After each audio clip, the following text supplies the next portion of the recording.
Our next and final presentation this evening is Midori Sylwester.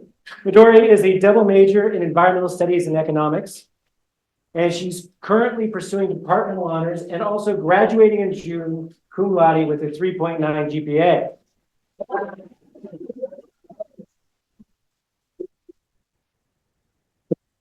Down, please. All right.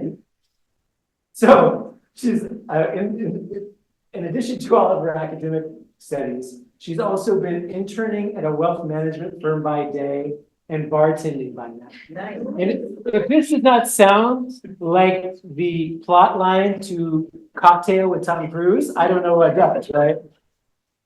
No one's seen that movie. I'm apparently doing that, so you should check it out. He does some awesome tricks.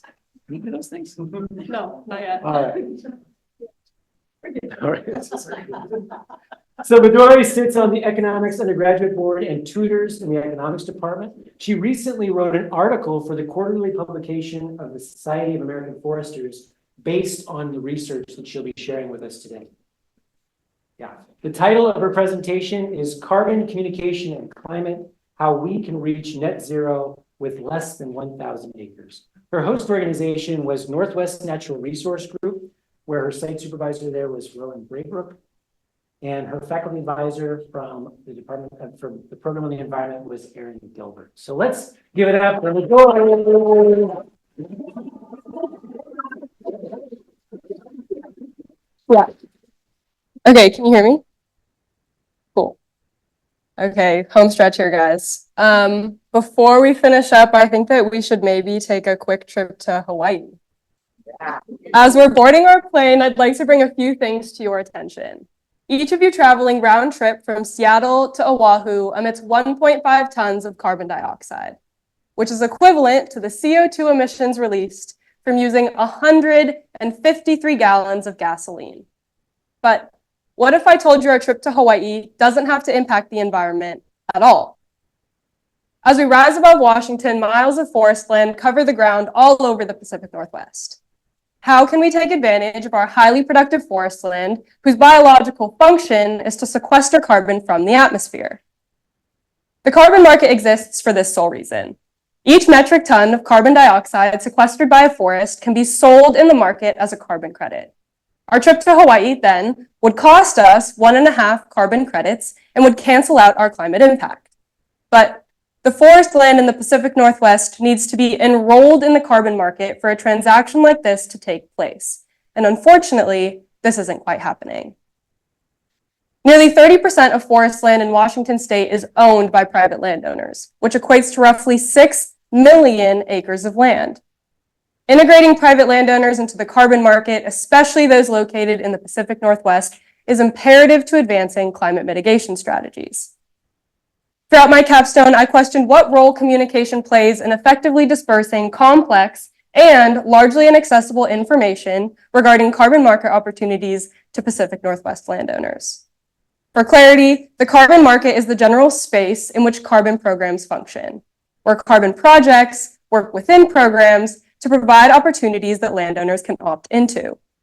Northwest Natural Resource Group asked me to determine what carbon programs are available to landowners owning less than 1,000 acres of land, otherwise known as small landowners. Now, carbon programs are middlemen in connecting small landowners to the larger market and are the primary mode of landowner enrollment. To uncover the relationship between program communication and landowner participation, I conducted 15 interviews with a diverse set of individuals, along with a comprehensive literature review covering landowner experiences and preferences with carbon programs. As it turns out, small landowners are often unfamiliar with the carbon market and the programs available to them. Landowners familiar with the market often express disappointment with how programs are marketed and communicated. One landowner even stated that the current communication tactics are complex and not easily understandable. Landowners want full knowledge of how the carbon from their acreage is calculated and how their income is determined, often leaving them frustrated with programs' lack of transparency. On the other hand, carbon programs do not realize the financial gain from investing in small landowners. The upfront costs of developing smaller projects seems to intimidate majority of carbon programs and results in a shortage of opportunities for small landowners. Without the streamlined communication where both parties have full information of the productivity of our region's forests, the carbon market overall settles at an inefficiency, where the market is not maximizing its potential. Without including Pacific Northwest landowners, the market is not maximizing the number of credits that could be sold, and programs are not capturing the significant profits that could be generated from our productive forests. Now, carbon credits and the carbon market provide a bridge between our business as usual scenario and the ultimate environmental goals long established by the international community. Integrating private landowners into program development or stimulating the demand for carbon programs can make a significant impact on net zero goals. Future research can promote the maturity of the market by determining effective mechanisms for regulation and centralizing the needs of those most important to the functioning of this market space. Now, you might be wondering, if I can just offset my emissions, why not fly all the time? The carbon market is a temporary tool that can be utilized in stepping toward an overall decrease in emissions.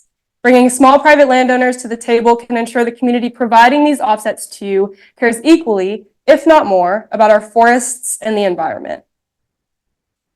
As we land in Oahu, I urge you to recognize the environmental impact of our flight and the choices you have to lead us to a net zero future. The Pacific Northwest has the potential to not only offset a plethora of emissions like ours, but is a significant contributor to life on Earth. In the meantime, enjoy your trip and buy a carbon credit.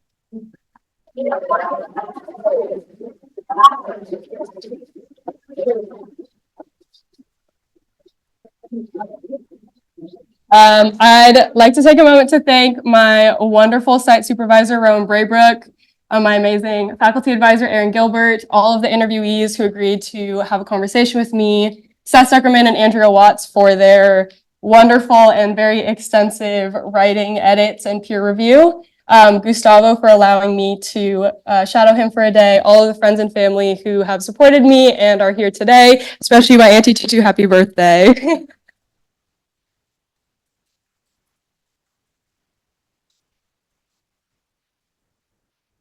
Okay, any questions that I can answer? Yes. I'm curious if there are so many websites out there with carbon credits and stuff. Are there specific things that as a person purchasing a carbon credit you should look for to make sure what you're purchasing is actually like using smaller language and stuff? That's a great question. So the question was, on the consumer side, how can you ensure that you're buying credible carbon credits? My research mainly focused on the supply side of things, and so I was looking into how can we get small landowners into providing these credits. Really, a lot of that verification should be happening on the supply side, and so in terms of calculating carbon, which is something that landowners often complained about, how can we calculate whether or not that's actually adding to the environment as opposed to something that would have happened anyways, was really the focus of my research. But ensuring that you're buying from projects that are reputable and have people who are passionate about the environment and have been outward about that, I think is definitely a good place to start. Thank you for your question. Yes.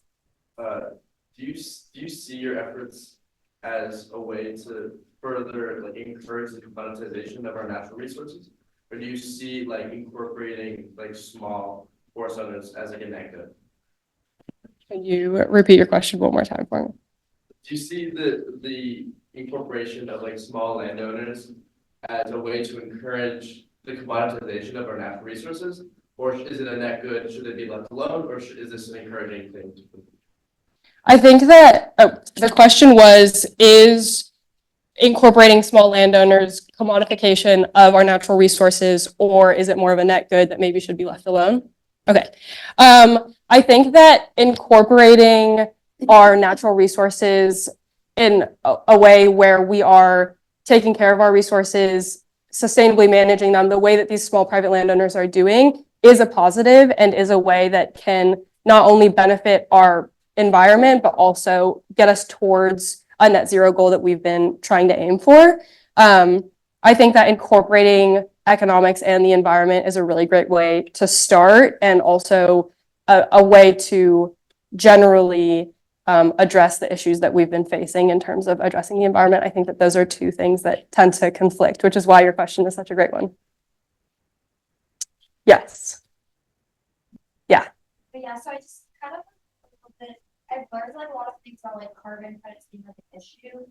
It kind of allows like businesses to like get away with like emitting carbon. Mhm. But you said that it's like a tool towards kind of like getting there. So I was wondering if there was like any case studies or anything that like proves that it like has been a tool in the past, or it's like, you know, creating other solutions that like reduce emissions at the source versus like kind of offsetting it, if that makes sense. Yeah.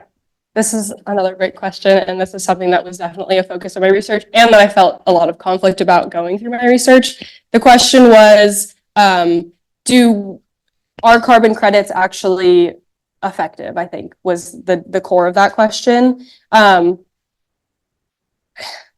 There have been a lot of case studies of carbon credits not being effective, which is why I think that utilizing regulation and finding ways to regulate the supply side of these carbon credits is so important, because yes, corporations are buying carbon credits and claiming that they're net zero or that they're green, and it's not necessarily correct, but those carbon credits that they're buying is where that should be verified, if that makes sense. And so the verification processes and ensuring that these carbon projects are actually contributing to a net zero emission goal really is the core of the issue here.